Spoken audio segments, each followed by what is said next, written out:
Welcome to Samba Samba. Enjoy the video. You start by isolating the problem so you know what to fix. First, change the input and swap HDMI or AV cables.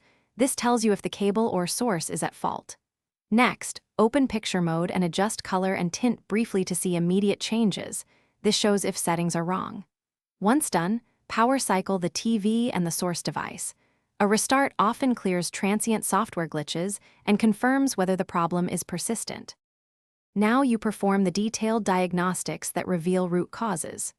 Use a test pattern or the TV's diagnostics to check color uniformity and grayscale. This identifies panel or processing issues.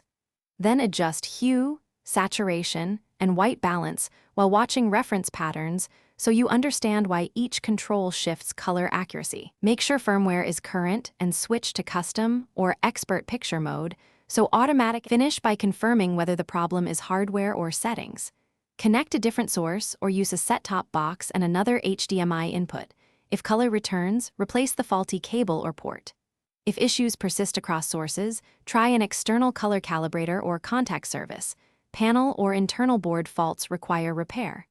Troubleshooting tip: if you still see a consistent tint or a missing primary color, document exact symptoms, then power cycle and retry with a known good input before calling support.